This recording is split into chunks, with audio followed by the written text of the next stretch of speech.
Hello दोस्तों, चलिए आज ओशो के अनुसार कुछ चीज़ें समझते हैं। हम समझते हैं कि गीता ज़्यादा महान है। गीता का जो श्री कृष्ण ने अनुवाद किया था, हमारे लिए किया था, वो ज़्यादा सही है, सटीक है।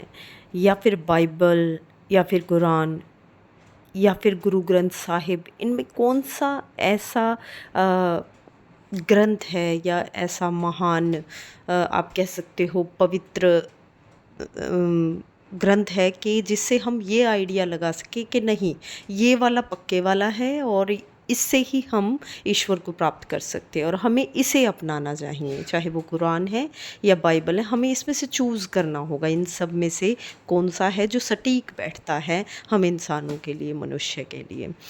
तो ओशो के अनुसार, ओशो ने कहा है कि जैसे गीता श्री कृष्ण जी के द्वारा अनुवादित है या फिर अर्जुन को दिया गया उपदेश है, और जो बाइबल है वो जीसस क्राइस्ट ने लिखी है या फिर उनके द्वारा उपदेश दिया हुआ है। कुरान है जो वो नबी के द्वारा दिया गया है। अब नबी तो मांसाहारी भी थे जिसमें। तो इन सब चीज़ों को जब हम देखते हैं मिलाकर, तो हम अपने अपने जो हमने अपने अपने संप्रदाय या पंथ चुने हुए हैं, हम अपने को महान बताते हैं। लेकिन नहीं, इसको बहुत गहराई के तल पर जाकर समझना होगा। अकॉर्डिंग टू ओशो, उनका कहना है कि मान लीजिए हम किसी को एक नेचुरल, एक प्राकृतिक बेहतरीन स्थान पर लेकर जाते हैं। कुछ तीन लोगों को मान लीजिए, एक चित्रकार, एक गायक और एक आप पोइट लगा लीजिए, कवि लगा लीजिए। अब तीनों को लेके गए, तीनों ने वहाँ पर जाकर अपने अपने तरीके से वहाँ पर एंजॉय किया, उस माहौल को समझा, उस प्रकृति को देखा, और वहाँ पर जाकर उन्हें बड़ा खुश और आनंदित महसूस हुआ। उन्होंने वो महसूस किया जिसके लिए हम उन्हें वहाँ पर लेकर गए थे, कि वो वहाँ पर जाएंगे और अपनी अपनी प्रतिक्रिया देंगे। एक चित्रकार क्या प्रतिक्रिया देगा, एक कवि क्या प्रतिक्रिया देगा, या फिर उनकी क्या प्रतिक्रिया होगी, एक गायक की क्या प्रतिक्रिया होगी।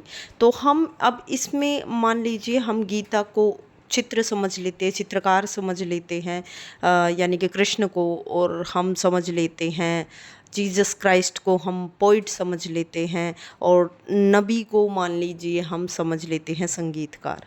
तो तीनों ने वहाँ पर जाकर जो अनुभव किया वो एक था।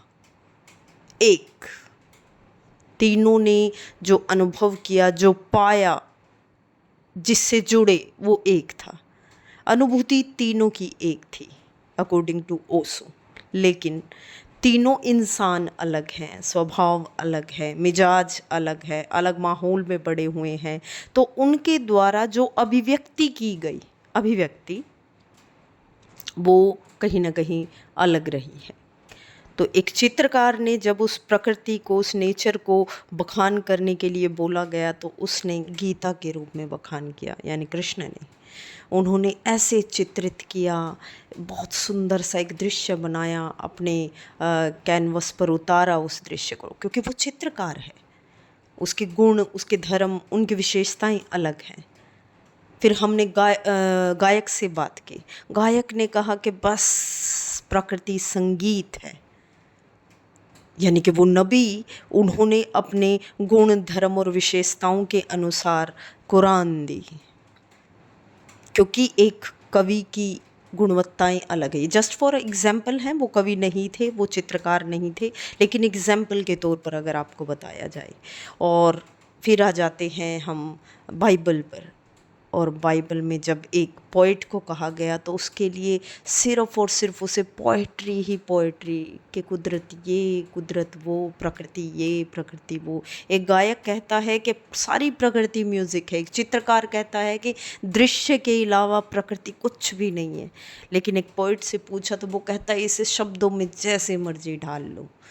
तो सब ने अपने अपने विशेष गुण, धर्म और व्यक्तित्व के अनुसार अभिव्यक्ति की। इसका मतलब बिल्कुल नहीं है कि नबी ने जिस ईश्वर को पाया वो कृष्ण के द्वारा पाए गए ईश्वर से अलग है, या वो जीसस क्राइस्ट के द्वारा पाए गए ईश्वर से अलग है। इसलिए महानता ना महानता का तो सवाल ही पैदा नहीं होता। उन लोगों की जो अनुभूति थी, जो अनुभव किया उन्होंने, जो वो आनंद प्राप्त किया, वो एक था, लेकिन उनके गुण, धर्म, विशेषताओं के अनुसार अभिव्यक्ति अलग अलग।